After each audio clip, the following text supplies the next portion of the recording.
Indian Wells, which is officially called the BNP Paribas Open and is unofficially known as Tennis Paradise, has sometimes seemed made for Roger Federer. In a sense, it was. When Larry Ellison, the billionaire co-founder of Oracle, bought the tournament and its site for $100 million in 2009, Federer was reshaping tennis, and, purposefully or not, Ellison rebuilt the tournament in Federer's image. It is laid out like a dream, lush gardens ringed by dry mountains, picnic tables under palm trees, a jewel box of a stadium, open to the sky. There is a Nobu on site that is only open during the 2 weeks of the tournament. The suites are tiled with teak. Spectators and players alike walk around the grounds looking slightly blissed, and slightly self-satisfied.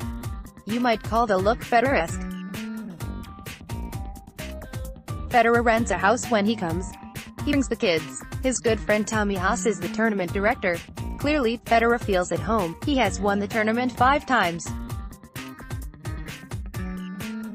On Sunday, he stepped onto the court, serenely seeking a 6th.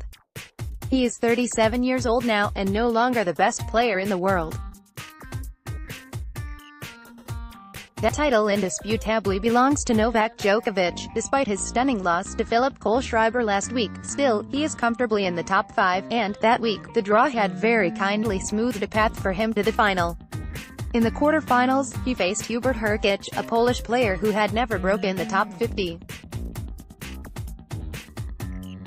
He did not have to play a semi-final at all, after his old nemesis, Rafael Nadal, was forced by a knee injury to withdraw. Federer's opponent in the final was Dominic Thiem.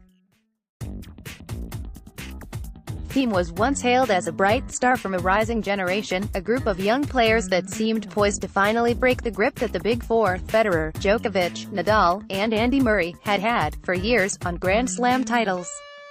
For a long time, the only man not in that group to win more than one slam was Stan Wawrinka, who is now 33. In 2016, at the age of 22, Thiem made his first major semi-final, at Roland Garros, and 2 years later he made the final. He also proved his promise by defeating an informed Nadal on clay, a Herculean task, perhaps the toughest test in tennis. But, on faster surfaces, Thiem struggled.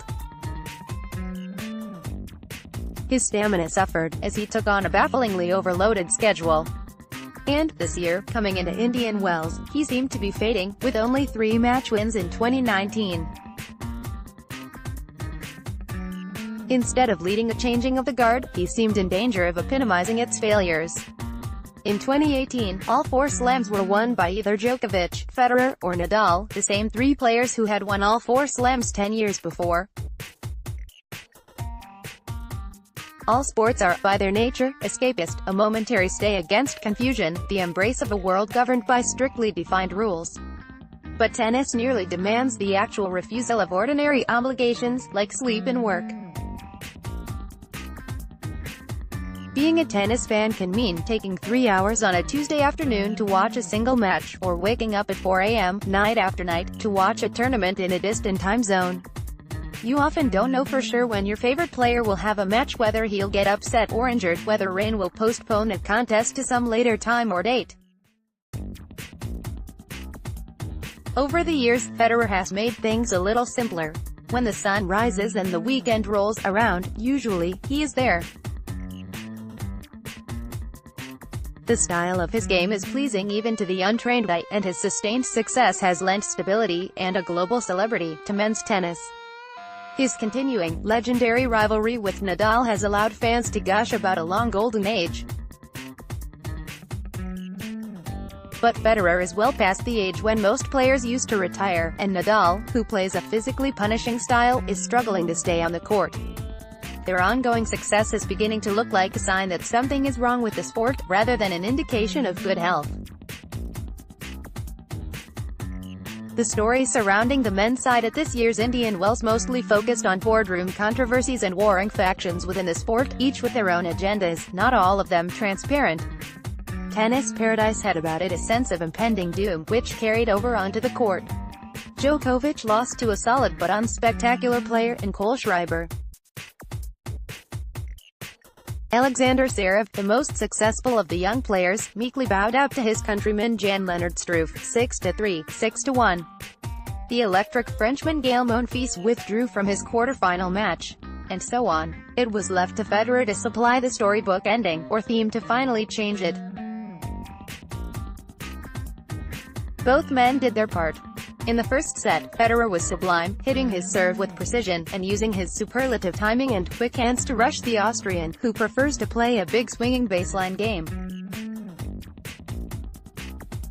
It was Federer who seemed the younger man, moving around the court with incredible quickness or uncanny anticipation, tracking down drop shots, then sprinting back to reach death lobs. He took the first set. But Thiem is also fast, and incomparably strong, and his powerful ground strokes, made heavier by their extreme spin, began to force errors from Federer, or to get by him altogether. There is an earnestness to Thiem's game. It is stubborn, with a bludgeoning forehand and a one-handed backhand that is more blunt than pretty. He went for the big shots, and, even when Federer was 2 points away from the title, at 5-4, 30-30, Thiem did not back down. He held serve, broke the next game, and then served out the match. It is hard to know what to make of Thiem's victory in the overall scheme of the tour. Was it a sign of a new turn in his career, or one more flash of the promise he has already shown? Thiem is the 19th different champion in 19 events on the ATP Tour this year, an unprecedented level of volatility. It may be that men's tennis is nearing a time when the grand narratives begin to unravel, or it may be a time when a young player, whether it's Thiem or someone else, starts a new story. The most striking thing about the match on Sunday was that none of that seemed to matter. A game was played between two great tennis players.